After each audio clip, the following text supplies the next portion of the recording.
What is up, everybody? Welcome back to the channel. If you're not already subscribed, go ahead and hit that subscribe button. It means a lot to me. It helps out the channel as I try to build it up more. But anyway, we're back in the garage today. Today we're going to be working on the KX125. We got some frame mount bolts for the subframe that we've been waiting on for about, I think it was like 6 months.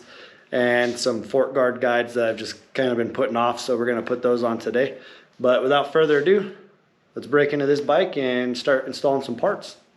Here's the parts I've been talking about. Just these little tiny hex bolts are what we've been waiting on forever.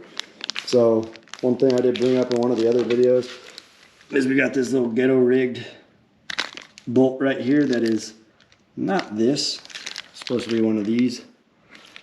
But we were missing one whenever I bought this bike, so we had to order. I just figured we'd order 4 and replace them all. So they finally showed up and we'll install these.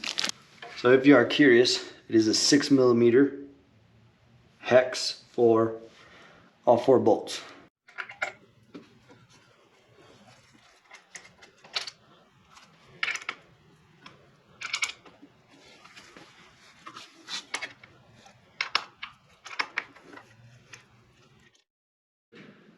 The one on my right is the new one.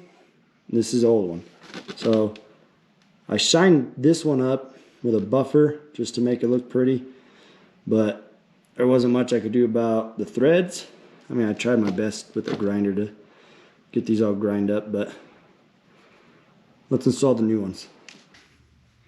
So I looked in the digital manual that I downloaded and I couldn't find anything for subframe torques. So you should Loctite your frame bolts anyway, preferably with red Loctite, because you don't want that coming loose. But I don't have red, I have blue. So I'm gonna put some blue Loctite on here and get this thing Guten tight, and we'll call it good. I know it's not the way it's supposed to go, but sometimes you gotta roll with the punches, man, because I don't have a manual for this thing. I bought this off of some guy in a barn. The guy didn't even have the freaking title for this. I'm still fighting that with the MVD. But at least if you Loctite them, it'll be, you know, essentially glued in there. So it'll be a lot better than if you didn't Loctite it. But obviously we would like a torque spec, but sometimes we can't find them, you know, but whatever. Alright, last bolt for this side, and we'll throw, let me show you. So you're just going to dab it on here. I know, that's actually a lot. So this one's going to suck to pull out, but whatever. You don't want it coming out anyway.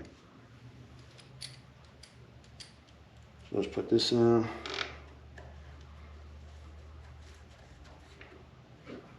There we go. Switch to the other side.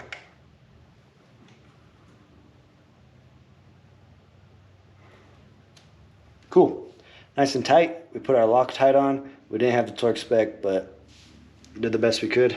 And it'll be the same thing for the other side. Take it out with your 6mm hex and then Loctite the new ones. Okay, so we'll move on to the fork guards now. Here's our fresh clamp looking all pretty. Here's our crusty one. Look at this, all broken and whatnot. So let's take that off. In this case, I would say unbolt it, but it's already broken, so there you go. Slide that off. This is an 8. So let me go get an 8 so we can pull this out.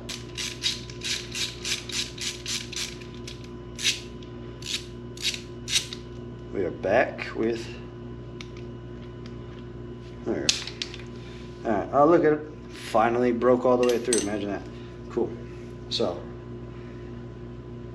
bolt head side goes outboard. I'm gonna wrap it around, and it's gonna sit in this little notch right here. Let me show you.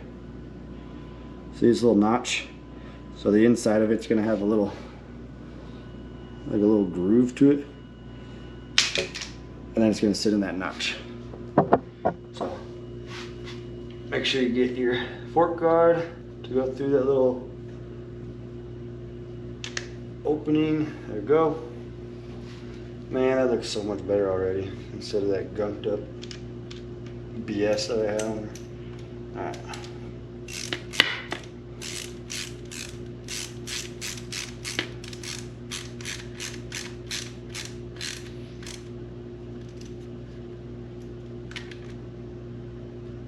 Cool. So not super tight on these because they're plastic, so you don't want to. I'm pretty sure that's how the previous owner snapped this, is just tightening it way too tight and then breaking through the plastic. So tight enough that it doesn't move. That looks way better than this old crusty piece of BS. So now I gotta find where the bolt is for the other side, but it'll be the same thing. Just make sure. Let me show you real fast. All right, here's the left hand side. So it's going to have this little bracket right here, and this is for when it sits on here. It's going to be the guide for the brake cable, so the brake cable isn't all loosey-goosey like this. So when you put that on, make sure you slide your brake cable through there, and it'll snap on same way the other side did. So I'll tackle that real fast. So when I was trying to install that, I realized that my front brake wasn't working the way I wanted it to. So I didn't install it because I figured I'd have to take the brake cable off eventually to figure out why my brake wasn't working the way I wanted it to. So we have it off right now, but one thing I didn't show you guys that was the main concern with the frame bolts was every time I'd pick up on the rear end of the bike to like pick it up on a stand, this guy right here would pull out. So I mean, I knew the bolt wasn't the right size for the other side where I had the one connected to where it connects like right here into the swing arm, or not into the swing arm, but next to the swing arm. I knew it was all messed up and it probably wasn't a good idea to be running it that way, but I did what I needed to do to ride the bike and it worked. But now we have those bolts in and it really holds the subframe in together. So I think the next video I'm gonna make is figuring out what's wrong with the brake on that. I'm thinking I'm gonna take either, probably not off the Husky, but off the Suzuki, I'll probably take the front brake off of that bike or the perch and then put it on this one and see if it's the perch that's messed up, since I did repack the perch on this one. So we'll see if it's the perch on that one. I mean, it'll be an easy swap from the Suzuki to the Kawasaki. It's just a brake lever or reservoir and everything. So we'll see if that works, and if it doesn't work, maybe I got bad brake fluid. But anyway, I appreciate you guys watching the video. Let me know if you liked it. Let me know if you hate it. I don't even care. Thank you for watching, though. I appreciate it. See you next time.